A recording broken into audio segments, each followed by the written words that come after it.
1994년 9월, 대한민국을 뒤흔든 충격적인 사건은 아주 작은 틈새에서 시작되었습니다. 모두가 잠든 새벽 5시, 공포에 질려 맨발로 서울 서초경찰서의 문을 두드린 한 여인의 떨리는 목소리가 그 서막이었습니다. 그녀가 털어놓은 이야기는 당시 베테랑 수사관들의 상식으로는 도저히 받아들일 수 없는 인간의 한계를 넘어선 광기 그 자체였습니다. 부유층을 증오하며 스스로를 심판자라 칭했던 자들, 그리고 그들이 외딴 산속에 만든 그들만의 요새. 오늘 우리가 추적할 사건은 단순한 강력범죄가 아닌 시대의 어둠이 잉태한 괴물, 지존파에 대한 기록입니다. 17년이 지난 지금도 그 이름만 들으면 형사들의 표정이 굳어지는 이유, 과연 무엇일까요? 이 끔찍한 사건의 전말과 형사들이 마주해야 했던 잔혹한 진실을 끝까지 함께 추적하고 싶다면 지금 바로 구독과 좋아요를 눌러주세요. 듣고 싶은 미제 사건이나 미스터리가 있다면 댓글로 남겨주시는 것도 잊지 마세요. 1994년의 대한민국은 뜨거웠습니다. 경제는 급격히 성장하고 있었고 강남의 거리에는 일명 오렌지족이라 불리는 부유층 자녀들의 외제차가 넘쳐나던 시절이었습니다. 하지만 화려한 도시의 불빛 뒤편에는 그 빛을 받지 못하는 깊은 그림자가 드리워져 있었습니다. 그 그림자 속에서 누구도 상상하지 못한 악의 씨앗이 자라나고 있었습니다. 사건의 시작은 서울 서초경찰서 형사과 당직실이었습니다. 새벽의 정적을 깨고 문을 열고 들어온 사람은 20대 여성 이모 씨였습니다. 그녀의 모습은 그야말로 처참했습니다. 헝클어진 머리카락, 며칠은 씻지 못한 듯한 행세, 그리고 무엇보다 그녀의 눈동자는 초점을 잃은 채 극도의 공포로 흔들리고 있었습니다. 그녀는 마치 뒤에서 누군가 쫓아오기라도 하는 듯 형사들의 옷자락을 붙잡고 횡설수설하기 시작했습니다. 살려주세요. 거기 사람들이 사람을 태워요. 감옥이 있어요. 당직을 서던 형사들은 처음에 그녀를 단순한 주치자나 정신 이상자로 의심했습니다. 그녀의 진술은 너무나도 비현실적이었습니다. 전라남도 영광의 어느 깊은 산골에 분홍색 집이 있고 그 집 지하에는 사람을 가두는 철창과 시신을 처리하는 소각장이 있다는 이야기였습니다. 더욱이 그곳에 사는 남자들이 사람을 납치해 재판을 하고 흔적도 없이 처리한다는 내용은 마치 싸구려 홍콩 묘아르 영화의 줄거리처럼 들렸습니다. 하지만 당시 강력반의 고병천 반장은 달랐습니다. 수십 년간 수많은 범죄자를 상대해온 그의 촉이 발동했습니다. 이 씨의 손목과 발목에 남아있는 희미한 결박의 흔적, 그리고 그녀가 진술하는 과정에서 보여주는 연기로는 절대 흉내낼 수 없는 생리적인 공포 반응 때문이었습니다. 그녀는 물 한 모금을 마시는 것조차 두려워하며 계속해서 창밖을 힐끔거렸습니다. 고 반장은 즉시 다른 형사들을 물리고 그녀를 단독 조사실로 데려갔습니다. 그리고 차분하게, 아주 천천히 그녀의 기억을 되살리기 시작했습니다. 이것은 단순한 청취가 아니었습니다. 공포 속에 파묻힌 진실의 조각들을 하나씩 맞추어 나가는 정밀한 프로파일링의 시작이었습니다. 이 씨의 진술은 구체적이었습니다. 그녀는 자신이 며칠 전 남자친구와 함께 드라이브를 하던 중 납치되었다고 했습니다. 납치범들은 1톤 트럭으로 그들의 차를 가로막았고 가스총과 쇠파이프로 무장하고 있었습니다. 그들은 눈을 가린 채 어디론가 끌려갔으며 도착한 곳은 산속에 위치한 아지트였습니다. 그들은 인간이 아니었어요. 눈빛이 아무런 감정이 없었어요. 이 씨는 그곳에서 겪은 일을 털어놓으며 몸을 사시나무처럼 떨었습니다. 그녀의 남자친구는 그들에 의해 다른 곳으로 보내졌고 자신은 그들의 협박에 못 이겨 끔찍한 행위에 가담해야 했다고 고백했습니다. 범인들은 그녀에게 우리의 공범이 되어야만 살려주겠다며 돌이킬 수 없는 선택을 강요했던 것입니다. 그녀가 경찰서에 제 발로 찾아온 것은 기적에 가까운 일이었습니다. 범인 중 한 명이 병원 진료를 위해 그녀를 데리고 외출했을 때 아주 찰나의 감시 소홀을 틈타 목숨을 건 탈출을 감행했던 것입니다. 고 반장은 신중해야 했습니다. 만약 이 모든 것이 사실이라면 이것은 대한민국 범죄 역사상 전례 없는 조직적 연쇄범죄 집단이 존재한다는 뜻이었습니다. 하지만 섣불리 병력을 움직였다가 정보가 새어나가거나 허위 제보로 판명될 경우 경찰 조직 전체가 비난을 받을 수도 있는 상황이었습니다. 또한 범인들이 정말로 그녀의 진술대로 무기와 폭발물까지 소지하고 있다면 섣부른 접근은 대규모 인명피해를 낳을 수도 있었습니다. 수사팀은 극비리에 내사에 착수했습니다. 이 씨가 지목한 전라남도 영광군 불감면 금계리. 지도상으로도 인적이 드문 산골짜기였습니다. 고 반장은 이 씨의 기억 속에 있는 분홍색 집의 특징을 토대로 관할 등기소와 지적도를 대조하기 시작했습니다. 놀랍게도 그녀의 말은 사실이었습니다. 해당 집원에는 최근에 지어진 건물이 존재했습니다.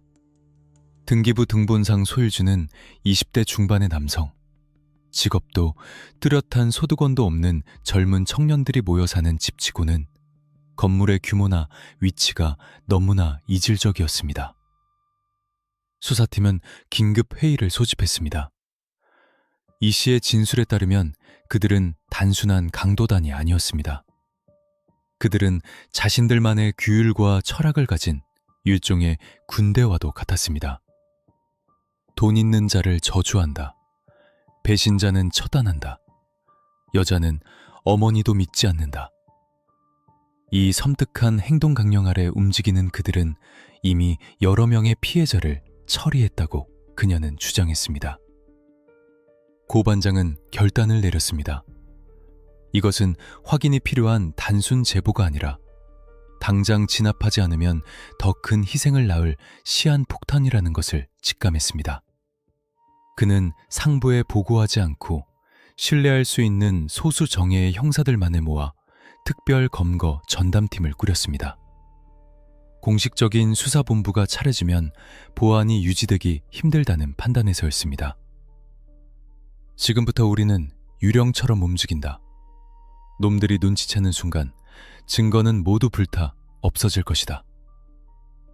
고 반장의 지시 아래 형사들은 사복으로 갈아입고 개인 차량에 나누어 탔습니다. 그들의 허리춤에는 실탄이 장전된 권총이 숨겨져 있었습니다. 서울에서 전라남도 영광까지 긴박한 이동이 시작되었습니다. 차 안에는 무거운 침묵만이 감돌았습니다. 형사들은 알고 있었습니다. 그들이 향하는 곳이 단순한 범죄 현장이 아니라 악마들이 사는 소굴이라는 것을. 이 씨가 그려준 약도 한 장. 그것이 그들이 가진 유일한 나침반이었습니다. 약도에는 건물의 구조와 함께 범인들이 설치했다는 비상탈출구와 소각장의 위치까지 상세히 표시되어 있었습니다. 하지만 가장 우려되는 것은 범인들이 보유하고 있다는 다이너마이트의 존재였습니다. 만약 검거 작전 중 그들이 자포자기 심정으로 기폭정치를 누른다면 형사들은 물론 인근 지역까지 위험해질 수 있었습니다. 새벽 안개를 뚫고 고속도로를 달리는 수사팀의 차량. 그들은 아직 몰랐습니다. 그들이 마주하게 될 그 분홍색 집 지하에서 인간의 존엄성이 얼마나 처참하게 짓밟혔는지를, 그리고 그곳에서 발견될 증거들이 대한민국 사회에 어떤 파장을 불러일으킬지를. 피해자 이 씨는 서울에 남겨둔 채 형사들은 목적지에 가까워지고 있었습니다. 산길로 접어들자 저 멀리 숲속에 어울리지 않는 색깔의 건물이 희미하게 보이기 시작했습니다.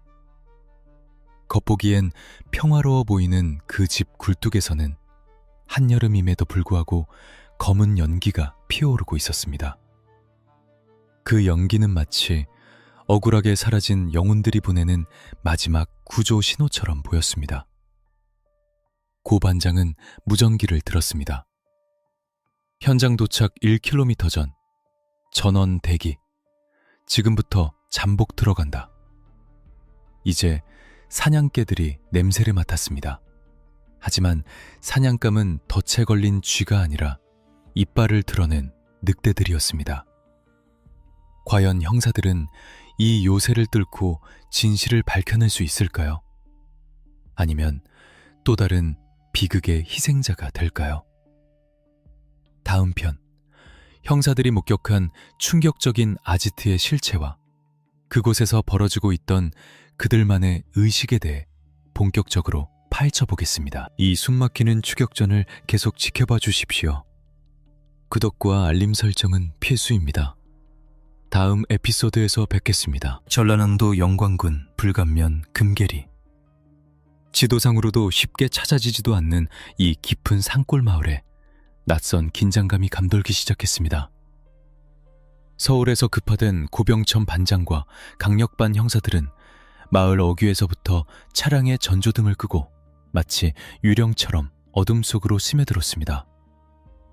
그들이 도착한 곳은 인적이라곤 찾아볼 수 없는 산 중턱, 무성한 숲풀 사이로 기이한 위용을 드러내고 있는 한 채의 건물 앞이었습니다.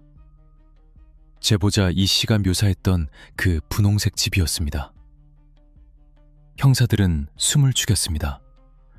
칠흑 같은 어둠 속에서도 그 집은 주변의 울창한 숲과 전혀 어울리지 않는 기괴한 색채를 뿜어내고 있었습니다. 겉보기에는 평범한 전원주택이나 별장처럼 보일지 모르지만 수사관들의 눈에 비친 그곳은 주거 공간이라기보다는 외부와의 단절을 목적으로 지어진 견고한 요새에 가까웠습니다. 창문은 비정상적으로 작거나 높은 곳에 달려 있었고 담장은 일반 가정집이라기엔 터무니없이 견고했습니다. 이것은 누군가가 들어오는 것을 막기 위함이 아니라 안에서 무언가가 나가는 것을 막기 위한 구조였습니다. 전원 위치로 무전은 최소화한다. 놈들이 눈치채면 끝이다. 고 반장의 낮은 목소리가 인이어를 통해 형사들에게 전달되었습니다. 형사들은 2인 1조로 나뉘어 건물을 포위하듯 산비탈 곳곳에 매복했습니다. 9월의 산속은 밤이 되자 급격히 기온이 떨어졌고 날카로운 풀벌레 소리와 산짐승의 울음소리가 신경을 긁어댔지만 그 누구도 미동조차 하지 않았습니다. 그들의 시선은 오직 단 한 곳, 그 집의 마당과 지하로 통하는 것으로 추정되는 입구에 고정되어 있었습니다. 망원경을 통해 본 그 집의 구조는 이 씨의 진술과 소름 끼칠 정도로 일치했습니다. 특히 형사들의 시선을 사로잡은 것은 건물 뒤편에 설치된 거대한 환풍기였습니다. 일반 가정집에서는 도저히 쓸 이유가 없는 대형 산업용 환풍기가 굉음을 내며 돌아가고 있었고 그 옆 굴뚝에서는 희뿌연 연기가 끊임없이 피어오르고 있었습니다. 대체 저 안에서 무엇을 태우고 있는 건가? 형사들은 직감적으로 그 연기의 정체를 의심했습니다.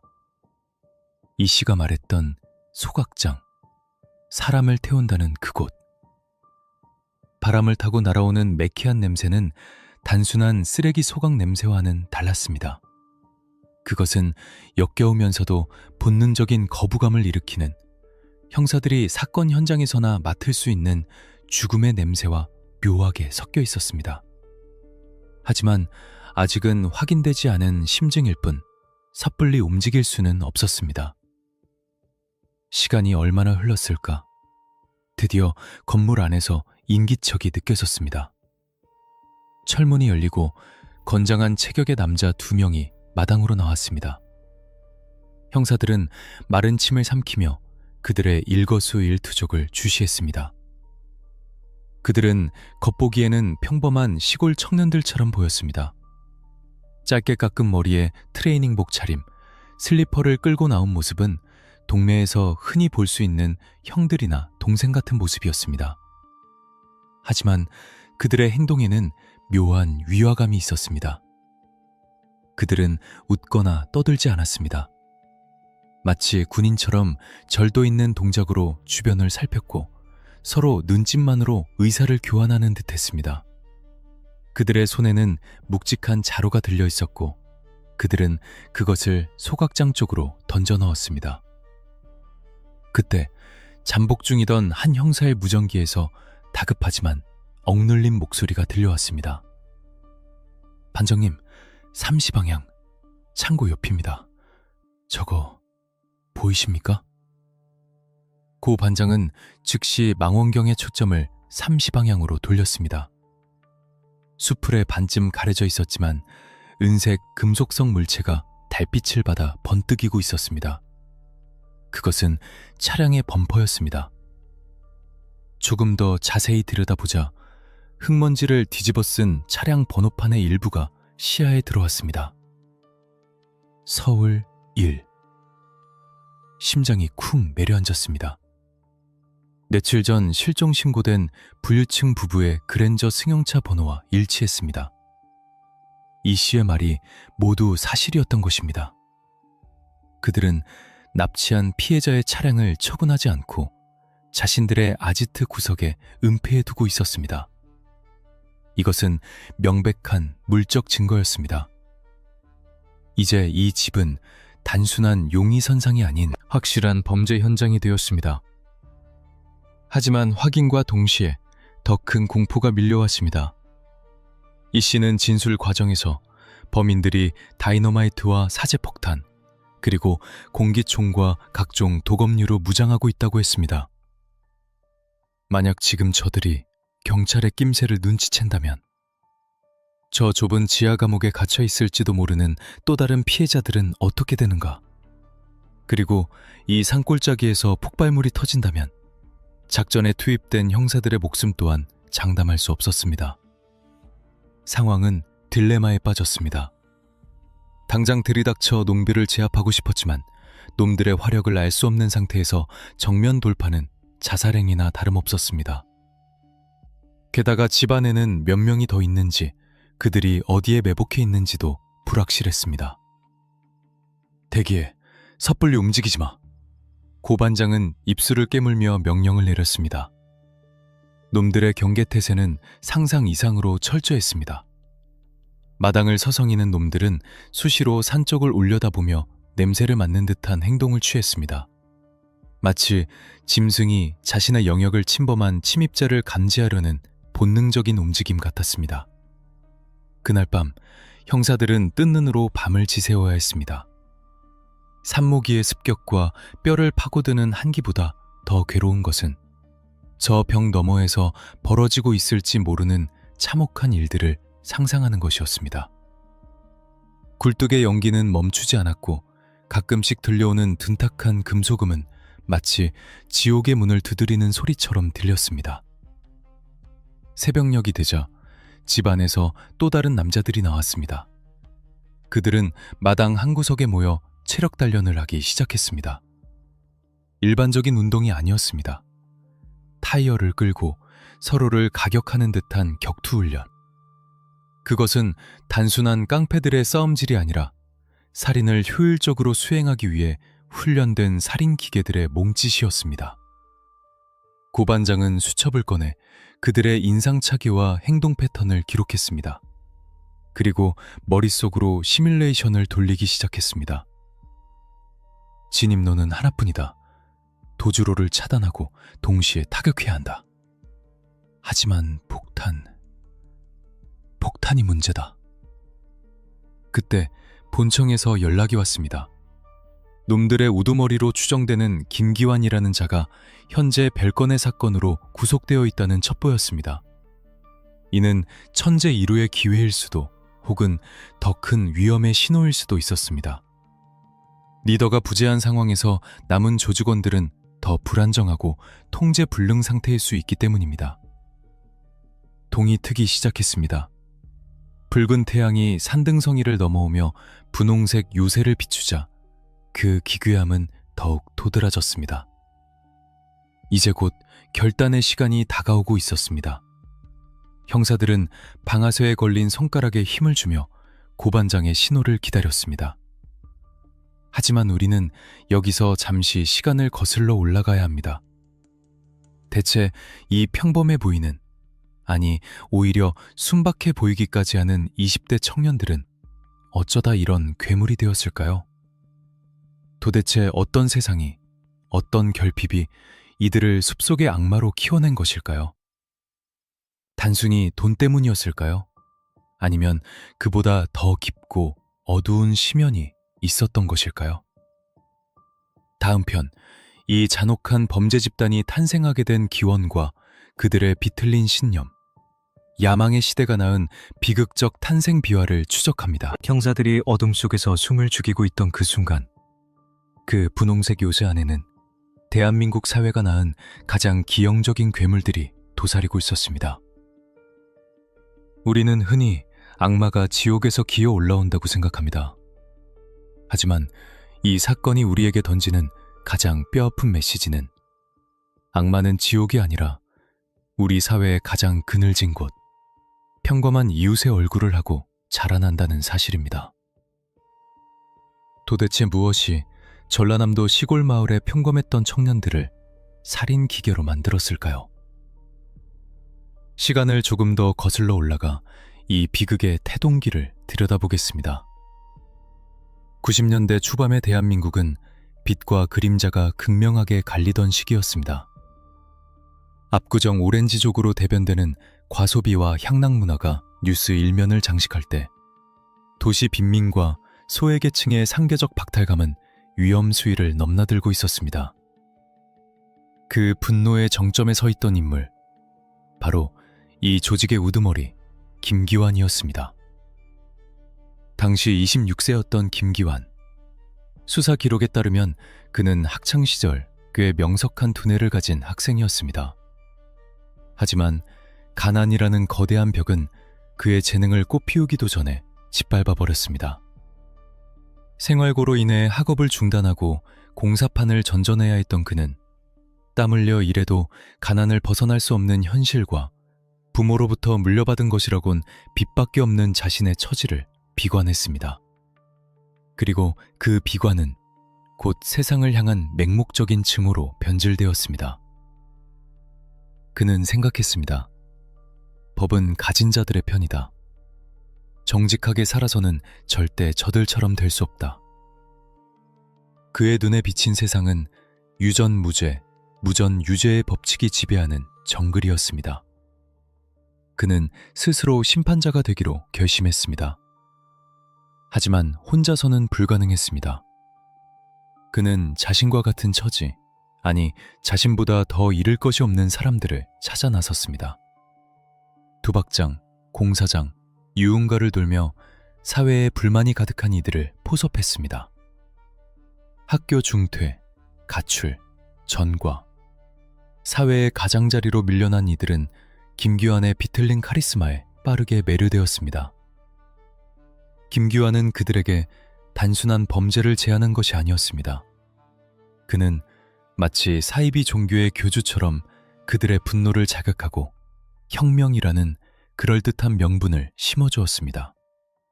우리는 놈들의 돈을 뺏는 게 아니다.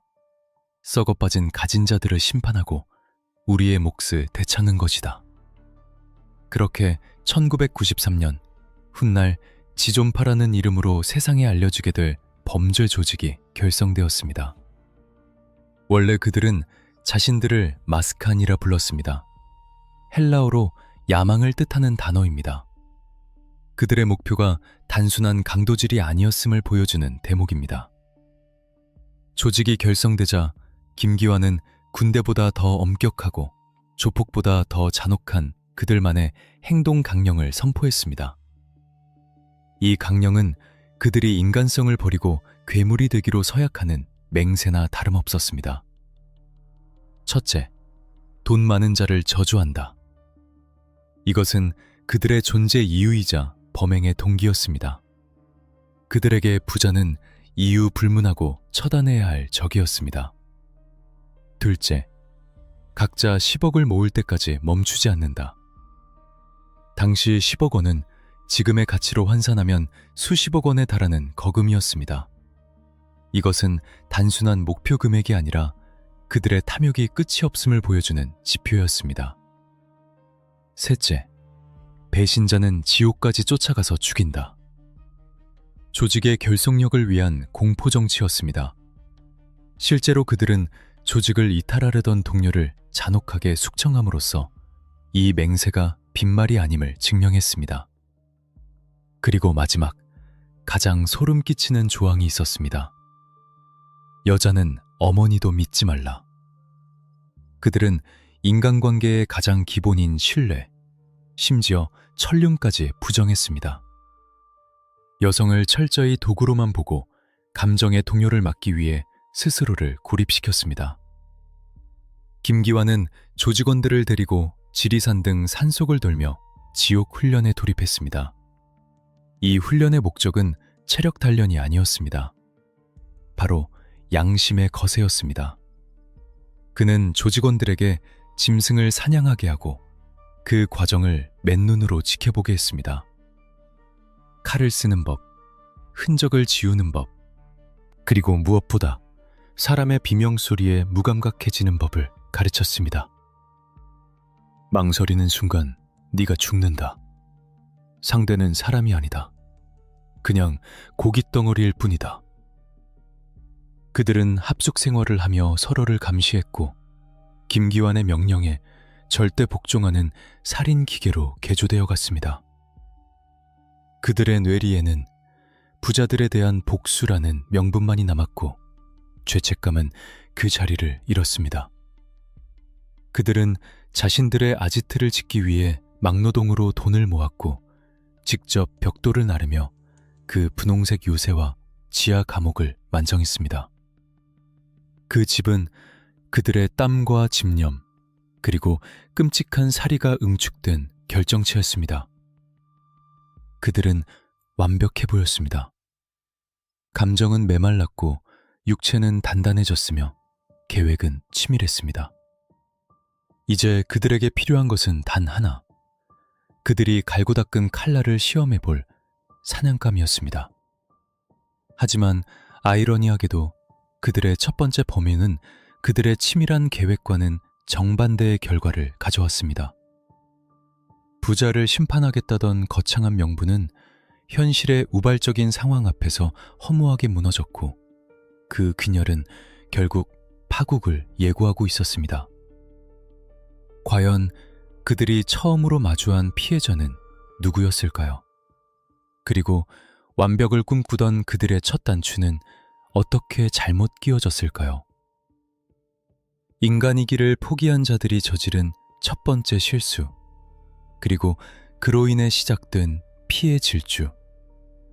다음 편, 그들의 첫 번째 범행과 돌이킬 수 없는 강을 건너게 된 그날 밤의 진실을 추적합니다.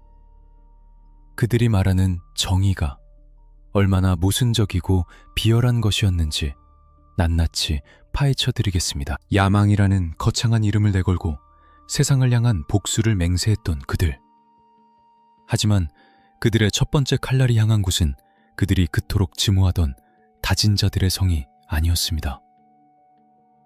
악마는 디테일에서 그 본색을 드러낸다고 했던가요? 이 사건이 단순한 사회 저항 범죄가 아니라 비겁하고 졸렬한 살인 노름이었다는 사실은 그들의 첫 번째 범행에서부터 여실히 증명되었습니다. 1993년 7월의 어느 무더운 여름밤, 충청남도 논산의 한적한 야산 근처. 아직 지존파라는 이름이 세상에 알려지기 전 그들은 자신들의 살인 기술을 시험해볼 연습 상대가 필요했습니다. 이론과 훈련만으로는 부족했습니다. 실제로 사람의 생명을 끊을 때 느껴지는 감촉, 그때의 심리적 압박감을 이겨낼 수 있는지 확인해야 했습니다. 이를테면 리허설이었습니다. 그들의 눈에 포착된 것은 인적 드문 곳에 주차된 승용차 한 대였습니다.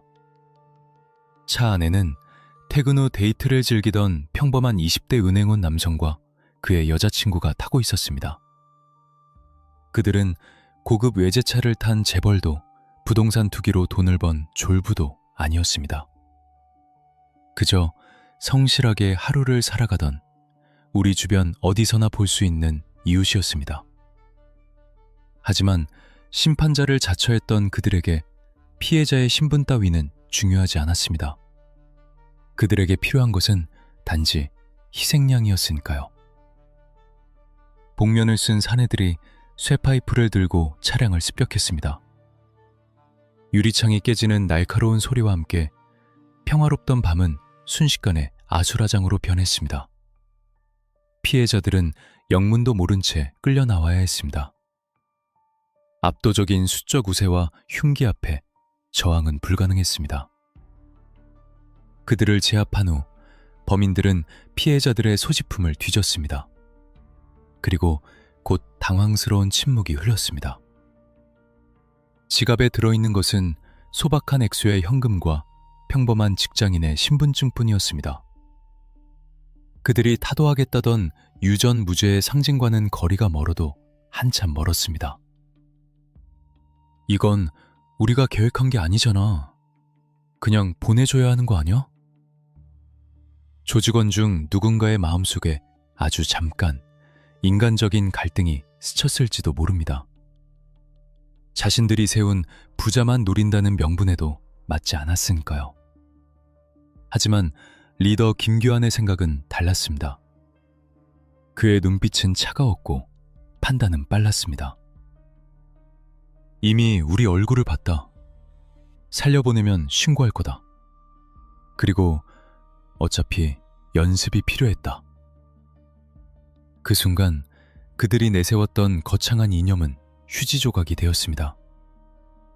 부자에 대한 증오는 그저 살인을 정당화하기 위한 껍데기였음이 드러난 것입니다.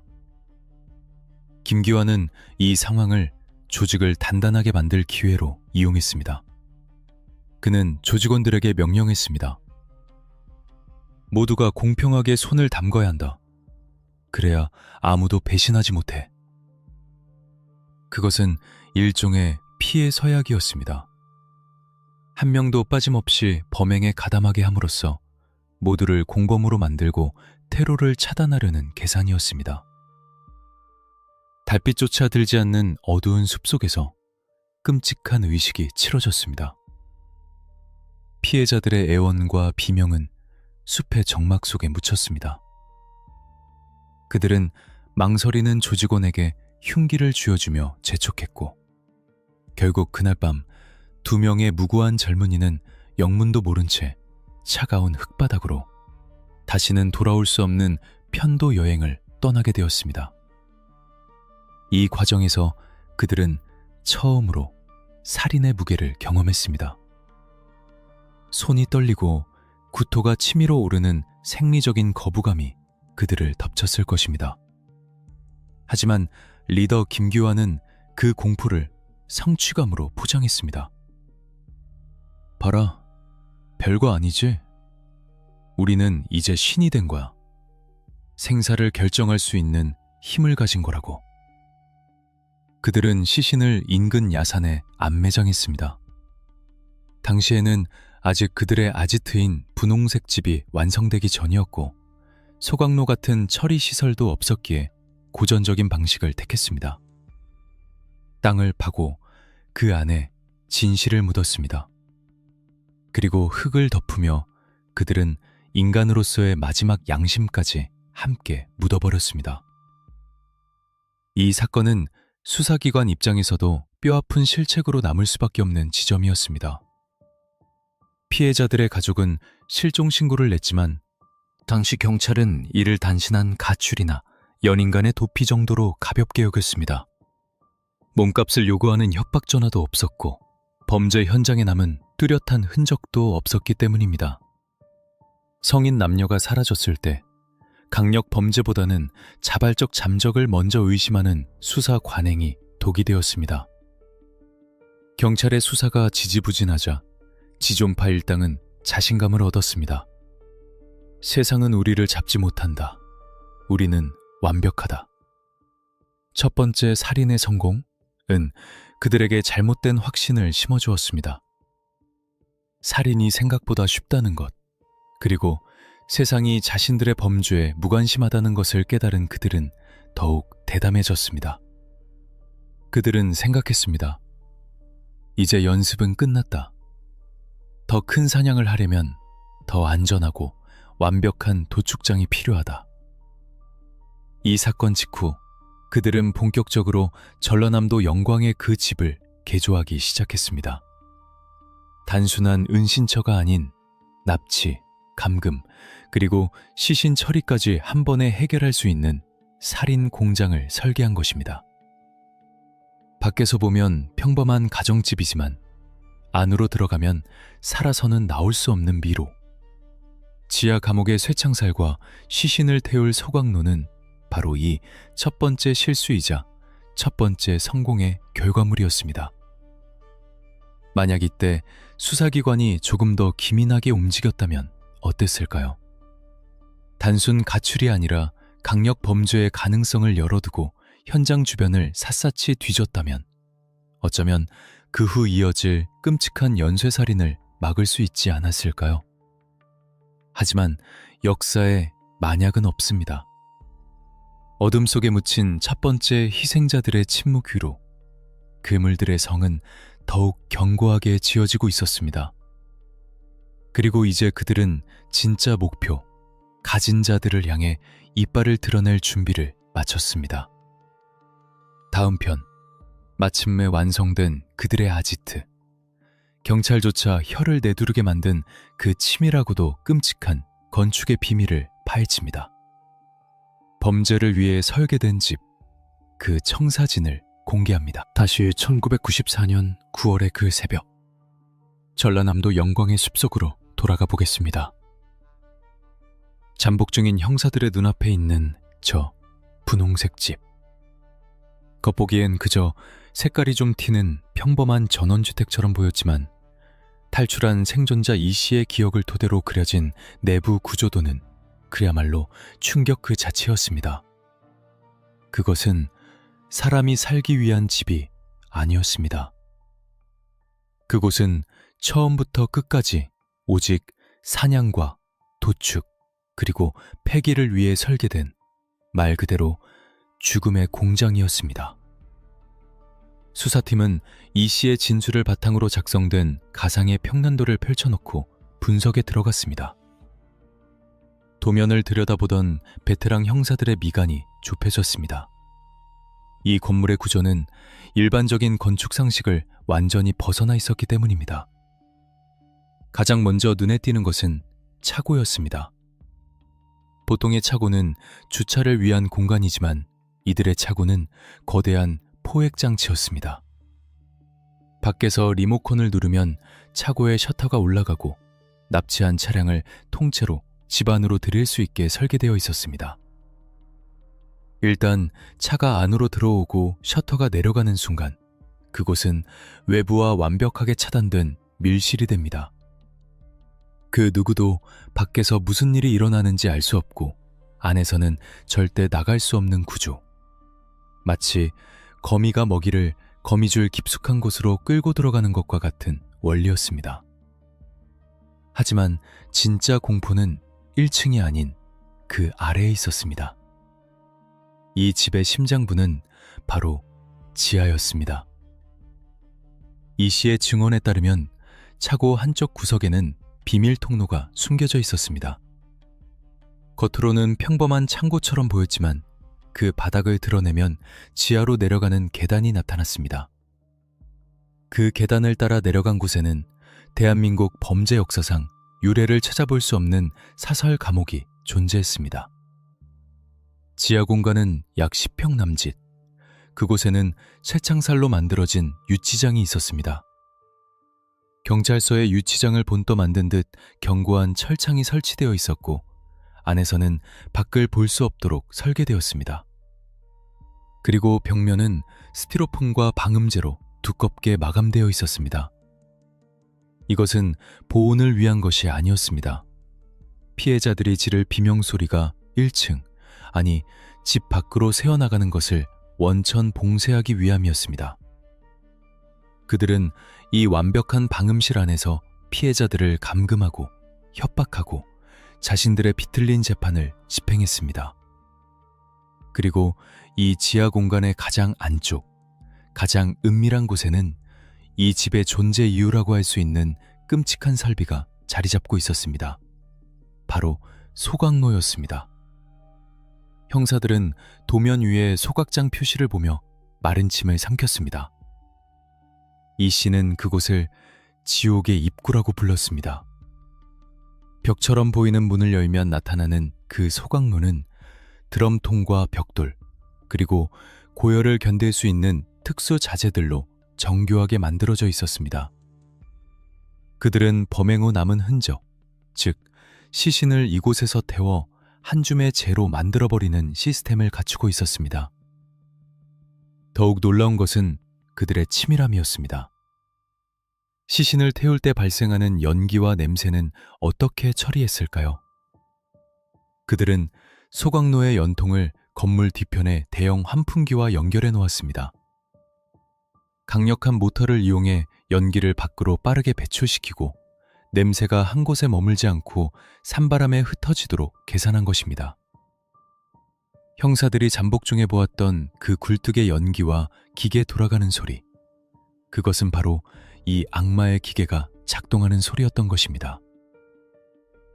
고병천 반장은 이 도면을 보며 전율했습니다. 이놈들은 장난이 아니다. 이건 우발적인 범죄가 아니야. 이 집 자체가 거대한 살인 흉기다.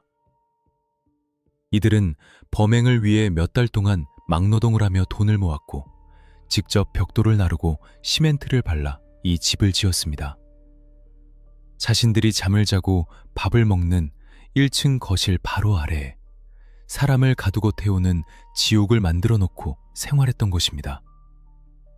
발밑에서 사람이 죽어가고 있는데 위에서는 TV를 보고 밥을 먹는 생활. 이것은 그들이 타인의 고통에 대해 완벽하게 무감각한 심리적 거세 상태에 있음을 보여주는 결정적인 증거였습니다. 수사팀의 고민은 깊어졌습니다. 이 집은 단순한 주거지가 아니라 요새였습니다. 창문은 작았고 출입구는 제한적이었으며 내부 구조는 미로처럼 복잡했습니다. 게다가 이 씨의 진술에 따르면 범인들은 검거될 위기에 처하면 이 집을 통째로 날려버릴 계획까지 세우고 있었습니다. 다이너마이트가 설치되어 있어요. 그들은 경찰이 오면 다 같이 죽겠다고 했어요. 만약 경찰이 현관문을 부수고 진입하는 순간 그들이 기폭장치를 누른다면 건물 안에 있는 용의자들과 피해자는 물론 침입한 경찰 특공대까지 전멸할 수 있는 상황이었습니다. 또한 그들은 공기총과 가스총, 그리고 예리하게 날을 세운 각종 도검류로 무장하고 있었습니다. 일반적인 포위 작전이나 투항 권고는 통하지 않을 상대였습니다. 구반장은 결단을 내려야 했습니다. 시간은 형사들의 편이 아니었습니다. 날이 밝아오면 놈들의 움직임은 더 활발해질 것이고 혹시라도 놈들이 잠복해 있는 형사들을 먼저 발견한다면 선제 공격을 가하거나 증거를 인멸하고 도주할 수도 있었습니다. 속전속결이다. 놈들이 생각할 틈을 줘선 안 돼. 작전의 핵심은 기습과 속도였습니다. 놈들이 무기를 잡거나 기폭장치의 선을 뻗기 전에 제압해야 했습니다. 이를 위해 경찰 특공대 성격의 타격대가 최전방에 배치되었습니다. 그들의 임무는 단 하나. 문이 열리는 그 찰나의 순간에 들이닥쳐 놈들의 팔다리를 꺾어놓는 것이었습니다. 한편 도면을 분석하던 프로파일러는 또 다른 중요한 포인트를 지적했습니다. 이 집의 구조를 보면 놈들은 자신들의 범죄를 사업처럼 생각하고 있습니다. 원료가 들어오고 가공하고 폐기하는 공정. 이들에게 사람은 그저 처리해야 할 물건일 뿐입니다. 이 냉혹한 분석은 형사들의 투지를 더욱 불타오르게 했습니다.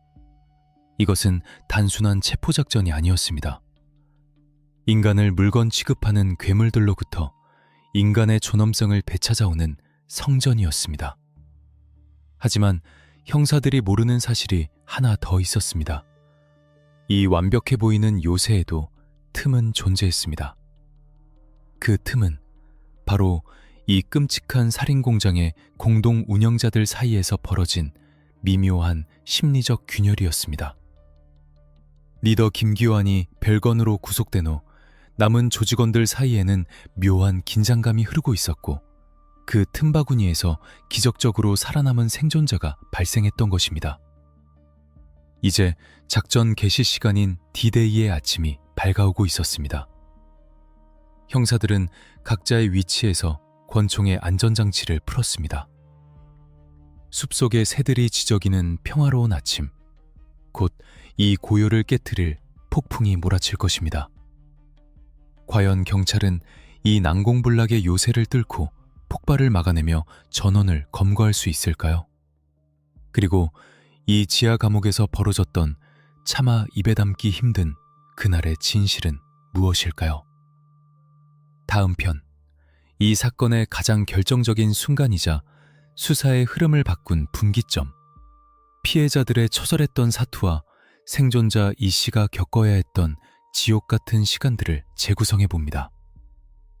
운명의 드라이브가 어떻게 비극으로 끝났는지 그 뼈아픈 기록을 펼쳐보겠습니다. 1994년 9월 8일, 초가을에 서늘한 바람이 불기 시작하던 그날 밤, 경기도 양평의 한적한 국도변에서 이 비극적인 사건의 가장 중요한 분기점이 만들어졌습니다.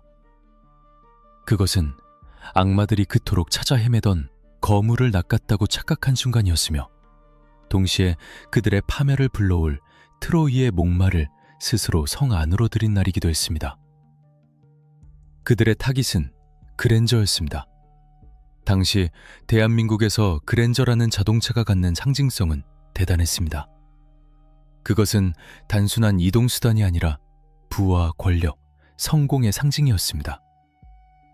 김기환과 조직원들은 도로를 지나는 수많은 차들 중에서 오직 그 검은색 세단만을 노렸습니다. 그 차 안에 누가 타고 있는지는 중요하지 않았습니다. 그들에게는 그랜저를 탄다, 부패한 부자, 죽여 마땅한 자라는 단순하고도 위험한 등식이 성립해 있었기 때문입니다. 그날 밤, 밴드마스터로 일하던 소 씨와 카페에서 일하던 이 씨, 드라이브를 마치고 귀가하던 중이었습니다. 그들은 지존파가 증오하던 재벌도 부동산 투기꾼도 아니었습니다. 그저 음악을 사랑하고 성실하게 일하며 미래를 꿈꾸던 평범한 연인이었습니다. 하지만 어둠 속에서 기다리던 포식자들에게 그 사실은 전혀 고려 대상이 아니었습니다. 지존파 일당은 트럭으로 앞길을 막아세웠습니다. 급정거하는 그랜저 차량을 향해 그들은 가스총을 난사하고 쇠파이프를 휘두르며 달려들었습니다. 유리창이 박살나고 공포에 질린 두 사람을 끌어내리는 데는 채 3분도 걸리지 않았습니다. 눈이 가려지고 손발이 묶인 채 두 사람은 트럭 짐칸에 실려 전라남도 영광의 그 분홍색 요새로 이송되었습니다. 지하 감옥에 도착해서야 두 사람은 안대를 벗을 수 있었습니다. 하지만 눈앞에 펼쳐진 광경은 현실이라기엔 너무나 참혹했습니다. 창살로 막힌 감옥, 벽에 걸린 각종 공구들, 그리고 감정 없는 눈으로 자신들을 내려다보는 남자들. 돈 내놔. 돈 있으면 살려주지. 그들의 요구는 황당했습니다. 소 씨는 자신이 가진 것이 별로 없다고 호소했습니다. 하지만 이 대답은 조직원들의 분노를 샀습니다. 그들은 자신들이 목숨 걸고 납치한 대상이 기대했던 대어가 아니라는 사실에 실망했고, 그 실망감은 곧장 폭력적인 증오로 변했습니다. 그들은 소 씨를 거짓말쟁이라고 몰아세우며 잔혹하게 대했습니다. 그리고 여기서 이 사건을 통틀어 가장 잔인하고도 교활한 심리 조작이 일어났습니다. 조직원들은 이 씨를 살려두기로 결정했습니다. 그것은 자비심 때문이 아니었습니다. 칙칙한 남자들만 득실거리는 아지트에서 밥을 하고 빨래를 할 일꾼이 필요했거나, 혹은 그들의 뒤틀린 권력욕을 충족시켜줄 장난감이 필요했기 때문일 것입니다. 하지만 그녀를 살려두기 위해서는 반드시 거쳐야 할 절차가 있었습니다. 바로 공범 만들기였습니다. 그들은 이 씨가 경찰에 신고하지 못하도록 그녀의 영혼을 옭아매는 방법을 택했습니다. 네가 살고 싶다면 네 손으로 끝내.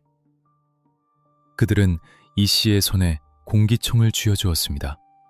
그리고 그녀가 사랑하는 연인 소 씨를 향해 방아쇠를 당기도록 강요했습니다. 거부하면 그녀 또한 그 자리에서 똑같은 운명을 맞이하게 될 상황이었습니다. 울부짖으며 거부하는 그녀의 손가락 위에 악마들의 손가락이 겹쳐졌습니다. 탕! 둔탁한 소리와 함께 그녀의 영혼도 산산조각이 났습니다. 그들은 소 씨를 정리한 후 이 씨에게 말했습니다. 이제 너도 우리랑 한패야. 나가서 신고해봤자 너도 살인자야. 아무도 네 말을 믿어주지 않아. 이것은 육체적인 감금보다 더 무서운 심리적 감금이었습니다. 이 씨는 그날 이후로 웃음을 잃었고 삶의 의지를 놓아버린 듯 했습니다. 그녀는 그들의 명령에 로봇처럼 복종했습니다. 밥을 하라면 밥을 하고 청소를 하라면 청소를 했습니다. 범인들은 그런 그녀를 보며 만족해했습니다. 자신들이 그녀를 완벽하게 세뇌시켰다고 믿었기 때문입니다. 하지만 그들의 가장 큰 실수는 바로 그 오만이었습니다. 이 씨는 죽지 않았습니다.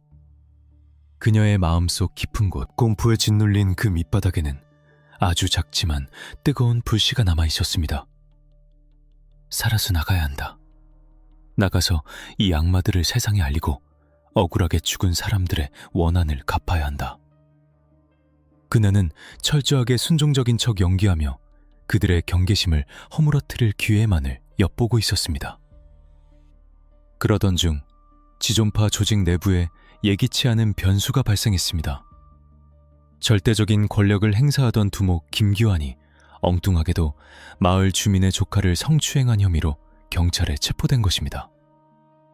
살인 공장을 운영하던 그가 고작 성범죄 혐의로 구속된 것은 아이러니였지만 이는 조직에 큰 균열을 가져왔습니다. 감옥에 갇힌 김규환은 면회온 부두목 강동은에게 지시를 내렸습니다. 내 걱정 말고 사업 계속해. 그리고 그 여자 훈련 잘 시켜서 써먹으라. 리더가 사라지자 남은 조직원들 사이에는 미묘한 긴장이 풀리기 시작했습니다. 그들은 여전히 잔혹했지만 김기환이 있을 때만큼 치밀하지는 못했습니다. 그들은 이 씨를 점점 감시 대상이 아닌 구성원으로 착각하기 시작했습니다. 그녀가 자신들의 범죄에 깊숙이 가담했으므로 지록 강요에 의한 것이었지만 절대 도망치지 못할 것이라고 확신했던 것입니다. 그리고 운명의 날이 찾아왔습니다. 범인 중 한 명이 다이너마이트를 다루다가 손에 상처를 입는 사고가 발생했습니다.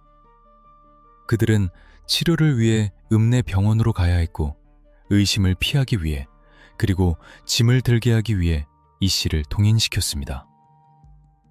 허튼 수작 부리면 알지? 내 가족들까지 다 찾아낸다.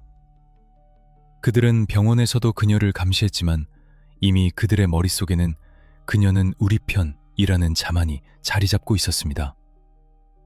진료를 기다리던 중 감시하던 조직원이 잠시 현금을 인출하기 위해 혹은 담배를 피우기 위해 아주 잠깐 시선을 돌린 그 찰나의 순간, 그 몇 초의 시간, 그것은 신이 그녀에게 내린 처음이자 마지막 동아줄이었습니다. 이 씨는 주저앉고 싶은 공포를 이겨내고 병원 뒷문으로 질주했습니다. 심장이 터질 것 같았고 다리는 후들거렸지만 그녀는 달리고 또 달렸습니다.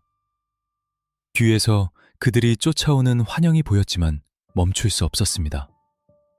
택시를 잡아타고 무조건 서울로 가주세요 라고 외치던 그녀의 목소리는 절규에 가까웠습니다.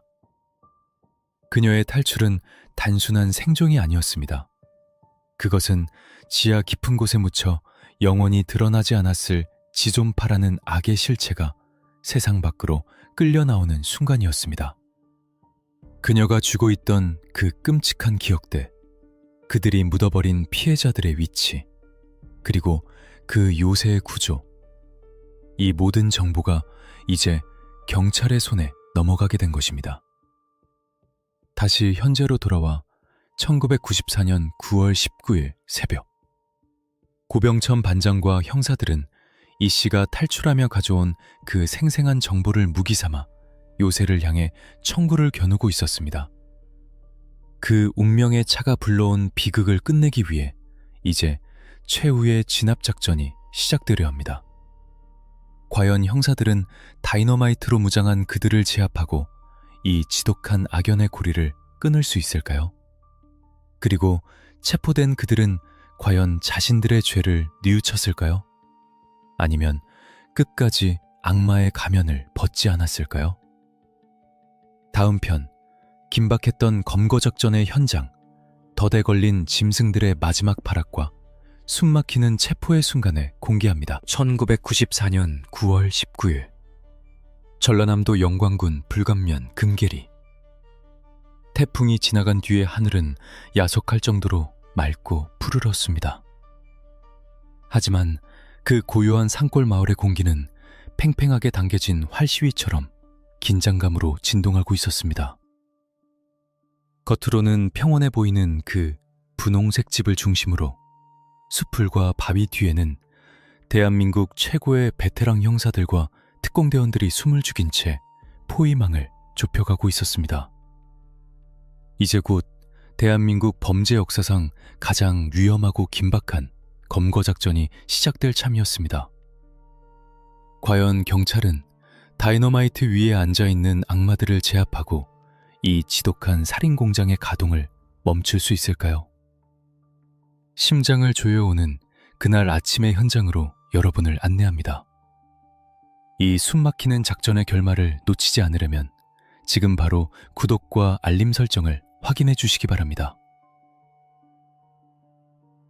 오전 6시, 동이 트기 시작하자 산안개가 자욱하게 피어올랐습니다.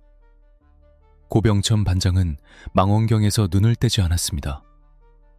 그의 눈은 충혈되어 있었고 입술은 바짝 말라 있었습니다.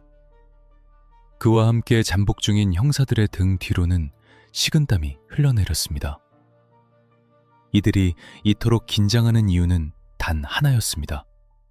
바로 폭발물 때문이었습니다. 탈출한 생존자 이 씨의 진술은 명확했습니다. 그들은 경찰이 들이닥치면 집을 통째로 날려버리겠다고 했어요. 다이너마이트가 곳곳에 설치되어 있어요. 이것은 단순한 협박이 아닐 가능성이 매우 높았습니다. 그들은 이미 광산에서 다이너마이트를 훔쳐냈고 뇌관을 연결하는 법을 알고 있었습니다. 만약 경찰이 무리하게 정면 돌파를 시도하다가 놈들이 기폭장치를 누른다면? 작전에 투입된 형사들의 목숨은 물론이고 혹시라도 지하 감옥에 살아있을지 모르는 미확인 생존자들, 그리고 인근 마을 주민들까지 휘말리는 대참사가 벌어질 수 있었습니다. 따라서 이번 작전명은 무음이었습니다. 총성도, 비명도, 폭발음도 없이 놈들을 하나씩 낚아채야 했습니다. 그것은 마치 맹수의 굴 앞에서 잠든 사자의 코타를 건드리지 않고 목덜미를 잡아야 하는 것과 같은 고난도의 심리전이었습니다. 작전 계획은 분리 후 각계급파였습니다. 놈들이 한꺼번에 모여있을 때 덮치는 것은 위험 부담이 너무 컸습니다. 누군가 한 명이라도 기폭장치 근처에 있다면 끝장이니까요. 형사들은 놈들이 방심하고 밖으로 나오기를 기다렸습니다. 놈들의 일과표를 분석한 결과 아침 일찍 부식을 사러 가거나 구속된 두목 김규환의 면회를 가기 위해 움직일 것이라 예측했습니다. 오전 6시 30분, 드디어 굳게 닫혀있던 철문이 열렸습니다. 굉음을 내며 르망 승용차 한 대가 밖으로 나왔습니다. 운전석과 조수석에는 건장한 체격의 남자 2명이 타고 있었습니다. 고 반장의 무전기가 짧게 울렸습니다. 타깃 확인, 2명이다. 강동은으로 추정됨. 긴장된 순간이었습니다. 지금 덮칠 것인가, 아니면 보낼 것인가. 지금 집 앞에서 차를 막아 세우면 소란을 들은 집안의 잔류병력이 폭탄을 터뜨리거나 무기를 들고 나올 수 있었습니다. 고 반장은 침착하게 손짓했습니다. 보내줘. 마을 입구까지 유인한다. 형사들은 놈들의 차가 산길을 내려가도록 내버려 두었습니다. 먹잇감이 덫의 가장 깊은 곳으로 들어오기를 기다리는 사냥꾼의 인내심이었습니다. 차가 시야에서 사라지고 집과의 거리가 충분히 멀어졌다고 판단된 순간 매복해 있던 승합차 2대가 르망 승용차의 앞뒤를 동시에 가로막았습니다. 꼼짝마! 경찰이다! 순식간에 벌어진 일이었습니다. 차 문이 열리고 형사들이 들이닥쳤습니다. 부두목 강동우는 품 안에서 무언가를 꺼내려 했지만 이미 훈련된 형사들의 제압술에 팔이 꺾인 뒤였습니다. 그의 허리춤에서는 예리하게 날이 선 회칼과 가스총이 발견되었습니다. 1단계 성공. 조직의 실질적 리더이자 가장 위험한 인물인 부두목을 소리 없이 제거했습니다. 하지만 안도하기엔 일렀습니다. 진짜 문제는 저 분홍색 요새 안에 남아있는 자들이었습니다. 그들은 더 예측 불가능했고 더 불안정한 상태였습니다. 이제 경찰에게는 선택권이 없었습니다. 부두목이 돌아오지 않는 시간이 길어지면 눈치 빠른 놈들은 이상 낌새를 채고 농성에 들어갈 것입니다. 속전속결. 이제는 시간과의 싸움이었습니다. 오전 엘럽시. 고 반장은 남은 병력을 이끌고 집으로 접근했습니다. 상계에 있던 경찰 특공대가 담벼락 밑으로 그림자처럼 이동했습니다. 집 안은 쥐죽은 듯 조용했습니다. 창문은 커다란 합판등으로 가려져 있어 내부 동태를 전혀 파악할 수 없었습니다. 저 얇은 벽 하나를 사이에 두고 생과 사가 갈리는 대치가 시작되었습니다. 경찰은 놈들을 밖으로 유인할 미끼를 던지기로 했습니다. 형사 한 명이 우체부 복장을 하고 초인종을 눌렀습니다. 혹은 검거한 부두목의 차를 이용해 경적을 울리는 방법 등 여러 시나리오가 현장에서 검토되었습니다. 당시 상황에 대해서는 여러 증언이 있지만 핵심은 놈들이 경찰임을 눈치채지 못하게 접근했다는 점입니다. 하지만 문은 열리지 않았습니다. 안에서 웅성거리는 소리가 들리는 듯했습니다. 놈들도 바보는 아니었습니다. 아침 일찍 나간 형들이 돌아오지 않고 밖에서 낯선 인기척이 느껴지자 경계태세에 돌입한 것입니다.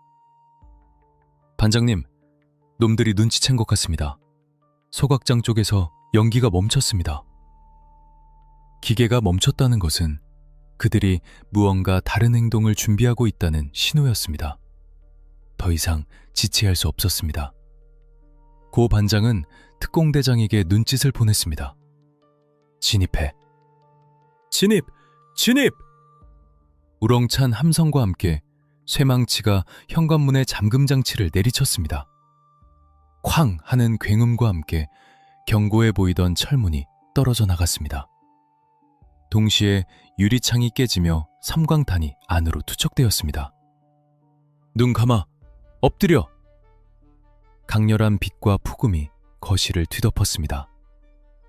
연기 속에서 방독면을 쓴 특공대원들이 물밀듯이 쏟아져 들어갔습니다. 거실에 있던 조직원들은 혼비백산했습니다.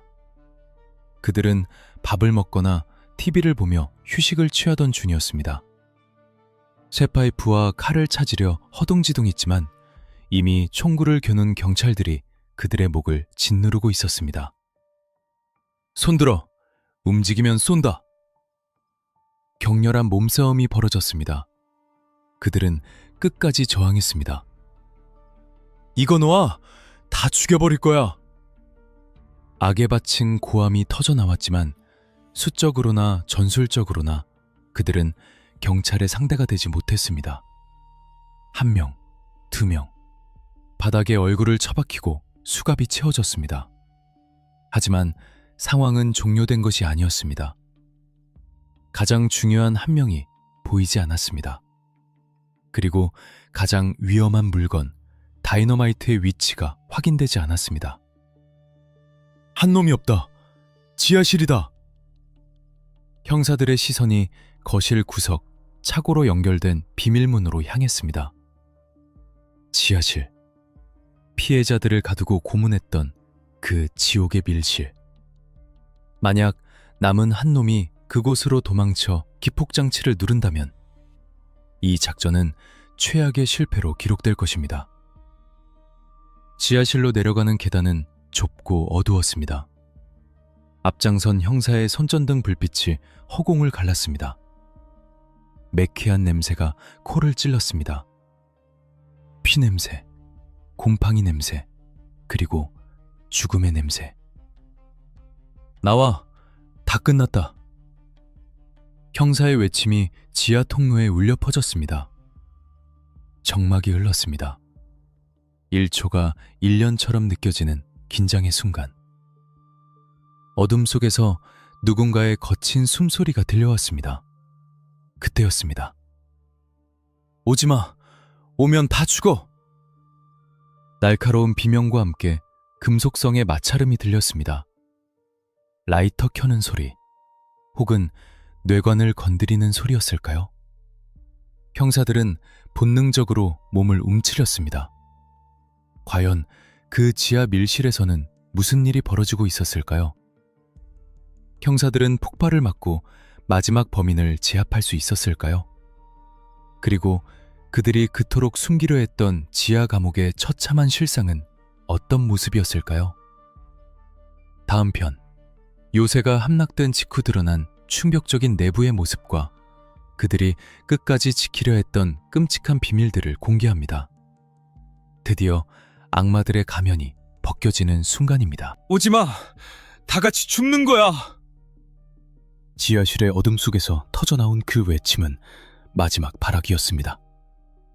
형사들의 손전등 불빛이 소리가 난 곳을 비추자 구석에 웅크리고 있는 마지막 조직원의 모습이 드러났습니다. 그의 한 손에는 라이터가, 다른 한 손에는 전선이 복잡하게 얽힌 다이너마이트 뭉치가 들여 있었습니다. 형사들의 등줄기에 식은땀이 흘렀습니다. 저 라이터 불꽃이 심지에 닿는 순간 이 건물은 거대한 폭발과 함께 산산조각이 날 것이고 그 안에 있는 모든 생명은 먼지가 되어 사라질 운명이었습니다. 1초, 아니 0.1초가 생사를 가르는 절체절명의 순간. 하지만 형사들에게는 망설일 시간이 없었습니다. 덮쳐! 고병천 반장의 고함과 동시에 가장 앞에 있던 특공대원이 몸을 날렸습니다. 그는 자신의 목숨을 담보로 범인의 몸을 덮쳤습니다. 놓으란 말이야! 격렬한 몸싸움 속에서 라이터가 바닥으로 튕겨나갔고 다이너마이트 뭉치는 형사의 손에 의해 안전한 곳으로 치워졌습니다. 고보! 상황 종료! 상황 종료! 범인의 팔이 꺾이고 차가운 금속성 수갑이 그의 손목을 조였습니다. 철컥. 그 건조하고 냉정한 소리가 지하 감옥의 벽을 타고 울려 퍼졌습니다. 그것은 길고 길었던 악몽의 끝을 알리는 소리이자 대한민국 범죄 역사상 가장 끔찍한 살인 공장이 폐쇄되는 순간의 종소리였습니다. 형사들은 거친 숨을 몰아쉬며 범인을 일으켜 세웠습니다. 방금 전까지 세상을 다 불태워버릴 듯 위협하던 그는 막상 제압당하자 힘없이 고개를 떨구었습니다. 하지만 형사들이 진정으로 경악한 것은 범인의 얼굴이 아니었습니다. 바로 그들이 서 있는 그 공간, 지하실의 풍경이었습니다. 손전등 불빛이 비춘 지하실의 내부는 말 그대로 인간 도축장이었습니다. 한쪽 벽면에는 쇠창살로 만들어진 유치장이 있었습니다. 그 안에는 피해자들이 사용했던 것으로 보이는 낡은 담요와 물병만이 덩그러니 놓여 있었습니다. 벽에는 손톱으로 긁은 듯한 절박한 흔적들이 남아있어 그곳에 갇혀있던 사람들이 느꼈을 공포와 절망을 짐작케 했습니다. 그리고 반대편, 그곳에는 악명 높은 소각로가 입을 벌리고 있었습니다. 드럼통을 개조해 만든 그 소각로 주변은 검게 그을려 있었고 바닥에는 정체를 알 수 없는 회색 가루들이 흩어져 있었습니다. 형사들은 본능적으로 코를 막았습니다. 단순히 냄새가 지독해서가 아니었습니다. 그 재와 그 흐름이 무엇을 의미하는지 굳이 과학수사대의 감식이 없어도 형사의 직감으로 알 수 있었기 때문입니다. 그것은 인간의 존엄성이 불길 속에 사라지고 남은 슬픈 흔적들이었습니다. 이 미친 새끼들. 베테랑 형사의 입에서 억눌린 욕설이 터져 나왔습니다. 수십 년간 살인 현장을 누비며 산전수전을 다 겪은 그였지만 사람이 사람을 사냥하고 가두고 흔적도 없이 태워버리는 이 기계적인 시스템 앞에서는 말을 잇지 못했습니다. 주변을 수색하자 더 끔찍한 물건들이 쏟아져 나왔습니다. 도끼, 낫, 전기 충격기, 가스총, 그리고 다이너마이트 20여 개. 그것은 단순한 흉기가 아니었습니다. 전쟁터에서나 볼 법한 살상 무기들이었습니다. 만약 경찰의 급습이 조금이라도 늦었다면, 혹은 그들이 계획했던 대로 시내 한복판에서 이 폭발물을 터뜨렸다면 그 피해는 상상조차 할 수 없었을 것입니다. 형사들은 체포된 조직원들을 줄줄이 엮어 마당으로 끌어냈습니다. 따가운 가을 햇살 아래 드러난 그들의 모습은 충격적이었습니다. 뿔 달린 괴물도 험상궂은 조폭도 아니었습니다. 그들은 그저 동네 PC방이나 당구장에서 흔히 마주칠 법한 20대 초반의 앳된 청년들이었습니다. 하지만 그들의 눈빛은 달랐습니다. 보통의 범죄자들은 체포되는 순간 공포에 질리거나 고개를 숙이고 죄를 뉘우치는 신용이라도 합니다. 그러나 그들은 달랐습니다. 카메라 플래시가 터지고 형사들이 둘러싸고 있음에도 그들은 고개를 뻣뻣이 들고 있었습니다. 그들의 눈에는 반성이나 후회의 기색이 전혀 없었습니다. 오히려 그들의 표정에는 기이한 오만함과 아쉬움이 서려 있었습니다. 한 형사가 그중 한 명에게 물었습니다. 너희들 사람 죽인 거 무섭지 않았나? 죄책감도 없어? 그러자 그 조직원은 피식 웃으며 대답했습니다. 그 대답은 현장에 있던 모든 형사들을 얼어붙게 만들었습니다. 뭐가 미안합니까? 우리는 할 일을 했을 뿐입니다. 더 많이 못 죽인 게 한이들 뿐이지. 그 말은 인간의 언어가 아니었습니다. 그들은 인간이기를 포기한 상태였습니다. 그들에게 피해자는 사람이 아니라 자신들의 야망을 위해 소비되는 소모품에 불과했던 것입니다. 그들은 자신들이 잡힌 것을 실패라고 생각하지 않았습니다. 단지 운이 나빴다고 생각하는 듯 했습니다. 경찰은 현장을 보존하고 정밀 감식에 들어갔습니다. 과학수사대 요원들이 하얀 방호복을 입고 지하실로 들어갔습니다. 그들은 소각로 안에 재를 긁어 모으고 벽에 묻은 미세한 혈흔을 채취했습니다. 그 작은 증거 조각 하나하나가 억울하게 죽어간 영혼들의 마지막 목소리였습니다. 마당 한 구석에는 그들이 타고 다니던 르망 승용차와 포터트럭, 그리고 피해자에게서 뺏은 그랜저 승용차가 나란히 주차되어 있었습니다. 그랜저 승용차의 뒷좌석에는 주인을 잃은 짐들이 뒹굴고 있었습니다. 행복했던 연인의 드라이브가 끔찍한 지옥행 열차로 바뀌었던 그날의 흔적이 고스란히 남아 있었습니다. 검거 소식이 알려지자 조용하던 시골 마을은 발칵 뒤집혔습니다. 주민들은 경악했습니다. 저 청년들이 인사도 잘하고 착한 애들이었는데, 이웃들은 그들이 살인마일 것이라고는 꿈에도 생각하지 못했습니다. 그들은 낮에는 예의 바른 청년들을 연기했고 밤에는 지하실에서 악마의 의식을 치렀던 것입니다. 이중성, 그것이 지존파 사건이 우리에게 주는 가장 큰 공포였습니다. 악은 멀리 있는 것이 아니라 우리 곁에서 웃고 있는 평범한 이웃의 가면을 쓰고 있다는 사실 말입니다. 이제 남은 것은 진실을 밝히는 과정뿐이었습니다. 형사들은 그들을 경찰서로 압송했습니다. 호송차 안에서도 그들은 서로 눈짓을 교환하며 낄낄거렸습니다. 그 소름 끼치는 웃음소리는 형사들의 뇌리에 깊이 박혔습니다. 도대체 그들은 조사실에서 어떤 이야기를 털어놓았을까요? 수사관들이 그들의 입을 열게 했을 때 쏟아져 나온 이야기들은 상상을 초월하는 것이었습니다. 단순한 살인 과정을 넘어 그들이 인육을 먹었다는 엽기적인 진술까지. 물론 이는 과시용 허세였을 가능성도 있지만 그들의 비인간성을 보여주는 결정적 대목입니다. 다음 편, 취조실에서 벌어진 숨막히는 심리전과 그들이 털어놓은 금기의 진술들. 대한민국을 충격과 공포로 몰아넣었던 그들의 육성을 통해 인간의 잔혹함이 어디까지 갈 수 있는지 확인해 보겠습니다. 1994년 9월 20일 서울 서초경찰서. 수많은 카메라 플래시가 경찰서 입구를 하얗게 뒤덮었습니다. 대한민국 전역을 공포로 몰아넣은 살인공장의 주역들이 압송되어 온다는 소식에 방송사와 신문사 기자들이 인산인해를 이루고 있었습니다. 하지만 그 소란스러운 바깥 세상과 달리 경찰서 지하 조사실의 공기는 무겁게 가라앉아 있었습니다.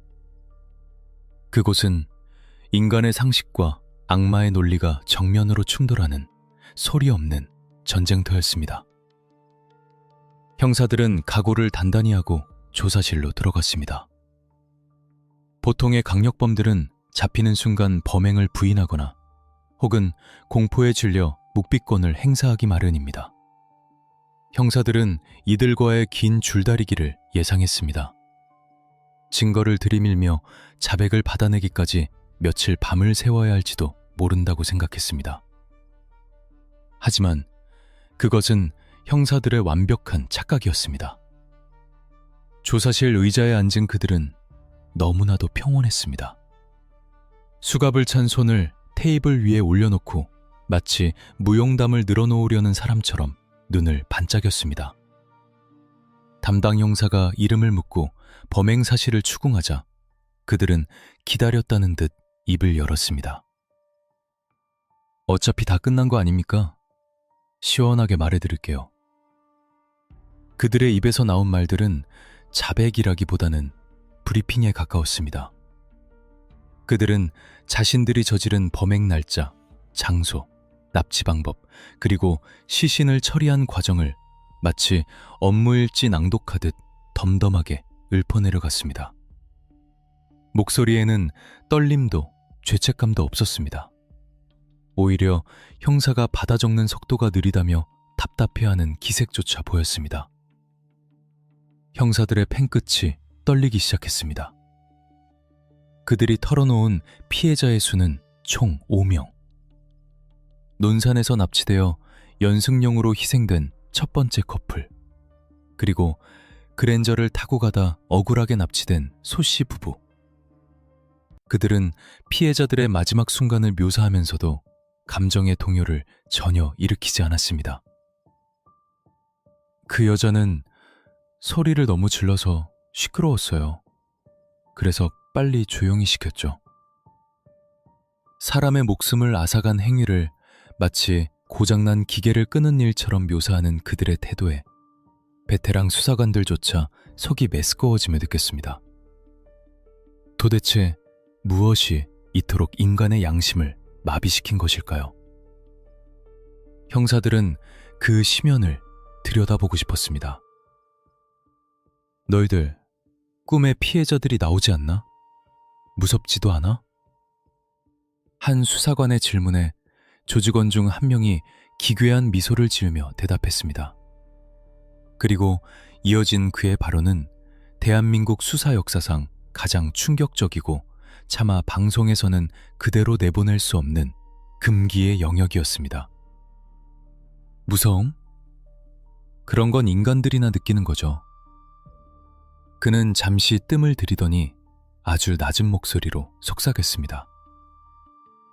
우리는 인간이기를 포기하기 위해 그들을 내 안에 받아들였습니다. 조사실 안에는 정적만이 흘렀습니다.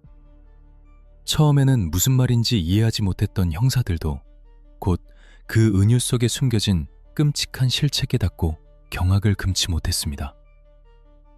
그들은 살인을 저지른 후 밀려오는 공포와 죄책감을 없애기 위해 그리고 조직원들끼리의 결속을 다지기 위해 피해자의 신체 일부를 훼손하고 그것을 섭취하는 의식을 치렀다고 진술했습니다.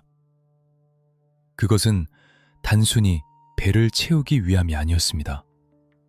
스스로 인간이라는 선을 넘어 되돌아올 수 없는 강을 건너기 위한 그들만의 악마적 통과 의례였습니다. 이야기를 듣던 형사 중 한 명은 참지 못하고 밖으로 뛰쳐나가 헛구역질을 했습니다.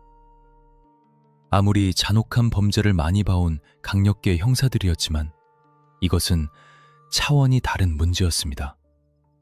그것은 범죄라기보다는 원시적이고 야만적인 광기였습니다. 그들은 자신들이 잡힌 것이 돈을 다 모으지 못해서 억울할 뿐 사람을 죽이고 먹은 것에 대해서는 전혀 잘못되었다고 느끼지 않고 있었습니다.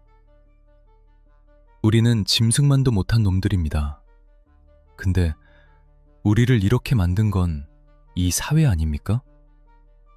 그들은 자신들의 행위를 사회에 대한 복수라고 정당화했습니다.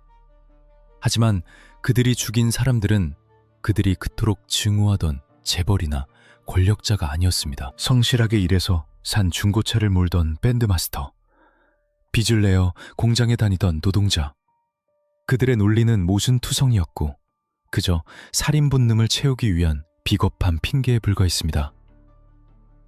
자백을 확보한 경찰은 즉시 현장 검증과 시신 수습에 나섰습니다. 다시 찾은 영광의 아지트. 폴리스 라인이 쳐진 그곳은 이제 정막만이 감돌고 있었습니다. 형사들은 국과수 요원들과 함께 소강로와 뒷산 일대를 파헤치기 시작했습니다. 그들의 진술대로라면 시신은 모두 불태워졌습니다. 남은 것이라고는 한 줌의 재뿐일지도 모르는 상황. 유가족들에게 돌려줄 것이 아무것도 없을지도 모른다는 사실이 수사팀의 마음을 더욱 무겁게 짓눌렀습니다. 반장님, 여기 찾았습니다. 소강로 깊숙한 곳, 그리고 뒷산의 흙더미 속에서 미처 다 타지 못한 뼈 조각들이 발견되었습니다.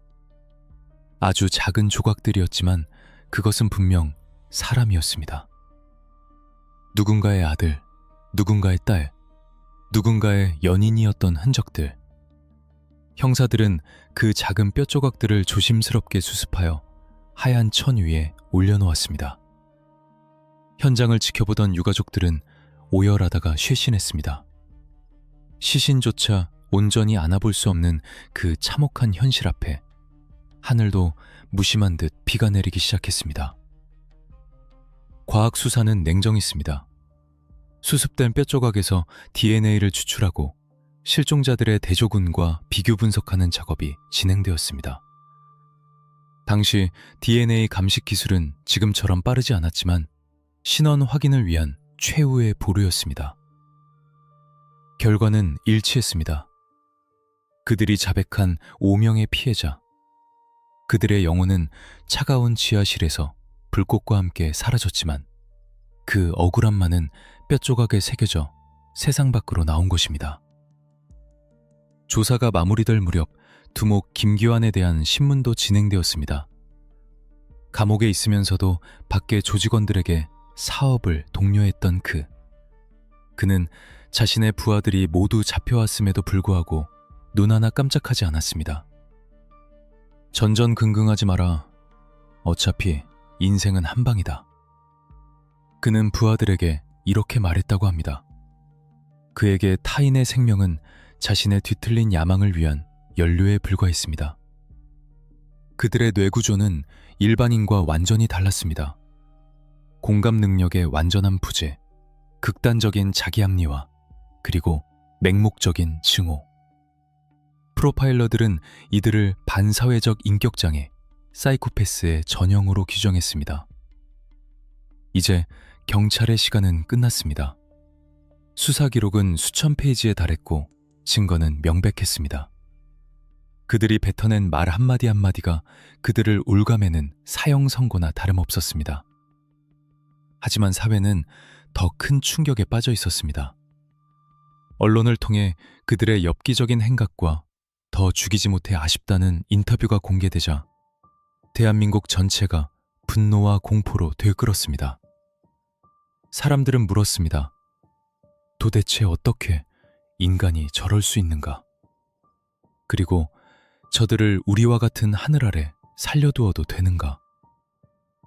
이제 공은 사법부로 넘어갔습니다. 법정이라는 마지막 무대에서 이 악마들은 과연 고개를 숙였을까요? 아니면 끝까지 세상을 조롱했을까요? 다음 편, 이 시리즈의 마지막 이야기, 전 국민이 지켜보는 가운데 열린 세기의 재판, 그리고 사형 집행의 그날, 그들이 남긴 마지막 말과 이 사건이 남긴 씁쓸한 교훈에 대해 이야기하며 지존파 사건의 기록을 마무리하겠습니다. 1994년 10월 서울지방법원. 가을의 문턱을 넘어선 계절이었지만 법정 주변의 공기는 한여름보다 더 뜨겁게 달아올라 있었습니다. 대한민국 역사상 가장 엽기적이고 잔혹했던 연쇄 살인 조직 지존파의 첫 공판이 열리는 날이었습니다. 법원 앞은 이른 아침부터 분노한 시민들과 취재진으로 인산인해를 이루었습니다. 살인마들을 처단하라! 사형시켜라! 시민들의 피켓 시위와 고함 소리가 법원 담장을 넘어 울려 퍼졌습니다. 그리고 잠시 후 호송버스에서 그들이 내렸습니다. 푸른 수의를 입고 포송줄에 묶인 6명의 남자들. 수많은 카메라 플래시가 기관총처럼 터지며 그들의 얼굴을 비췄습니다. 보통의 피고인들은 이 순간 고개를 숙이거나 옷깃으로 얼굴을 가리기 마련입니다. 하지만 그들은 달랐습니다. 그들은 고개를 뻣뻣이 들고 있었습니다. 그들의 눈은 카메라 렌즈를, 아니 그 너머에 있는 세상을 정면으로 응시했습니다. 입가에 묘한 미소를 띠고 있는 자도 있었고 마치 개선 장군처럼 당당한 표정을 짓는 자도 있었습니다. 그 모습은 법정에 들어서기도 전에 대한민국 사회에 또 한 번의 충격을 안겨주었습니다. 반성의 기색이라곤 찾아볼 수 없는 그들의 태도는 그들이 여전히 자신들만의 망상 속에 살고 있음을 보여주는 증거였습니다. 법정 안의 공기는 살얼음판 같았습니다. 방청석 맨 안 앞줄에는 피해자 유가족들이 영정사진을 품에 안고 앉아 있었습니다. 흐느끼는 소리와 이를 가는 소리가 교차하는 가운데 재판장이 개정을 선언했습니다. 검사의 공소장 낭독이 시작되었습니다. 납치, 감금, 살해, 사체 유기, 그리고 사체 훼손. 입에 담기도 힘든 죄목들이 하나씩 열거될 때마다 방청석에서는 탄식과 비명이 터져나왔습니다. 하지만 피고인석에 앉은 그들은 마치 남의 이야기를 듣는 듯 무심했습니다. 판사가 피고인들에게 물었습니다. 공소 사실을 인정합니까? 두목 김기환은 담담하게 대답했습니다. 네, 인정합니다. 그리고 이어진 그의 발언은 법정을 얼어붙게 만들었습니다. 전 인간이기를 포기했습니다. 부자들을 다 죽이지 못한 게 한이 될 뿐 제 행동에 후회는 없습니다. 그들은 재판 과정을 자신들의 비뚤어진 철학을 살파하는 무대로 이용하려 했습니다. 가진 자들이 판치는 세상, 법이 지켜주지 않는 세상에 경종을 울리고 싶었다는 궤변을 늘어놓았습니다. 하지만 검찰 측의 반박은 날카로웠습니다. 피고인들이 말하는 부자의 기준이 무엇입니까? 피고인들이 살해한 피해자들 중 재벌이나 고위층은 단 한 명도 없었습니다. 그저 성실하게 살아온 서민들이었습니다. 당신들의 범행은 사회 저항이 아니라 그저 약자를 향한 비열한 화풀이였을 뿐입니다. 이 명백한 팩트 앞에서도 그들은 흔들리지 않았습니다. 그들은 자신들의 논리가 무너졌음을 인정하는 대신 세상을 향한 조롱을 멈추지 않았습니다. 조직원 중 한 명은 카메라를 향해 "어머니, 저 먼저 갑니다" 라고 외치며 웃어 보이기까지 했습니다. 그것은 인간의 탈을 쓴 악마의 마지막 발악이었습니다. 1심, 2심, 그리고 대법원까지 재판은 속전속결로 진행되었습니다. 범죄 사실이 너무나 명백했고 피고인들조차 항소를 포기하거나 형량을 줄여달라는 읍소를 하지 않았기 때문입니다. 그리고 마침내 운명의 날이 찾아왔습니다. 재판부는 피고인 김기환, 강동은, 김현양, 문상록, 백병옥, 송봉은 등 핵심 조직원 6명 전원에게 법정 최고형인 사형을 선고했습니다. 강요에 의해 가담했던 유일한 여성 피고인 이모 씨에게는 집행유예가 선고되었습니다. 피고인들의 범행은 인간의 존엄과 가치를 근본적으로 부정하는 반인륜적 행위로 그 죄질이 극히 불량하여 사회로부터 영원히 격리할 필요가 있다. 판결이 내려지는 순간 방청석의 유가족들은 오열했습니다. "죽여라. 내 자식 살려내라." 절규가 터져나왔지만 피고인들은 끝내 고개를 숙이지 않았습니다. 그들은 판결을 예상했다는 듯 덤덤한 표정으로 다시 호송차에 올랐습니다. 그로부터 약 1년 후인 1995년 11월 2일, 차가운 바람이 불어오던 늦가을 아침, 서울구치소와 부산, 대구 등지의 교정시설에 비상벨이 울리지 않는 조용한 긴장이 감돌았습니다.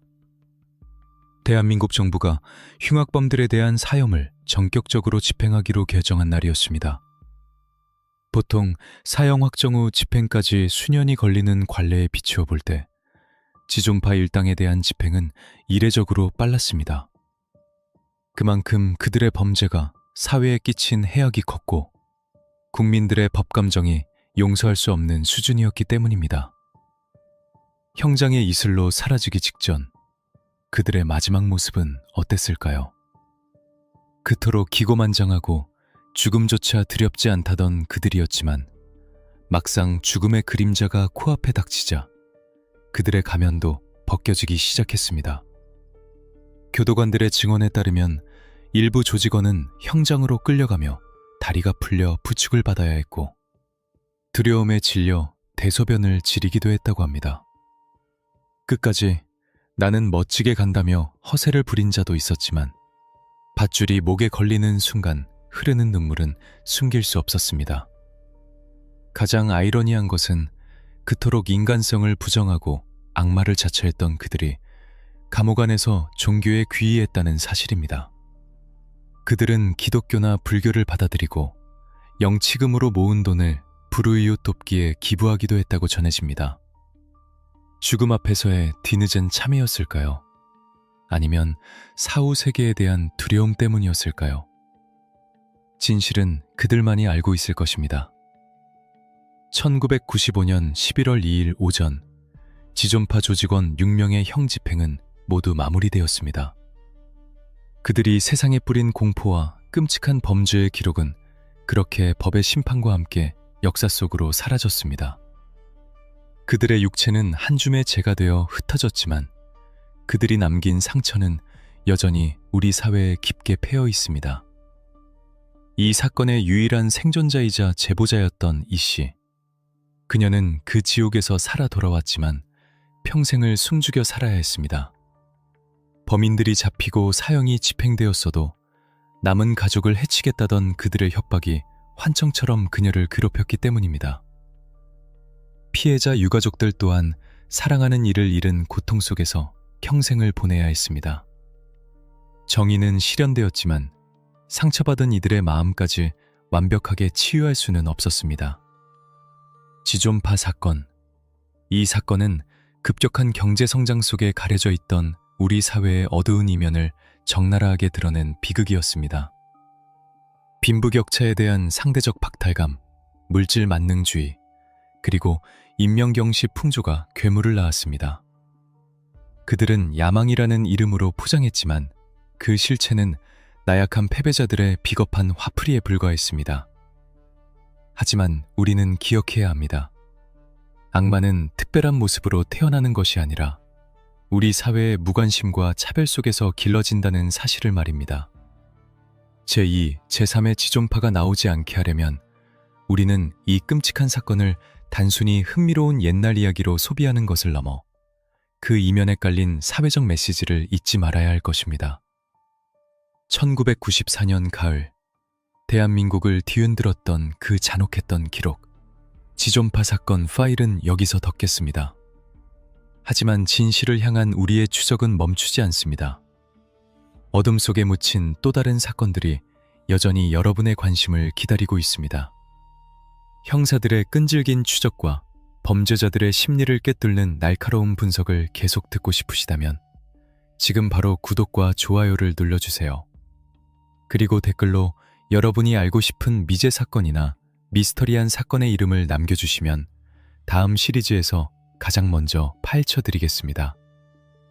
진실은 언제나 침묵 속에 숨어 있습니다. 다음 영상에서 뵙겠습니다.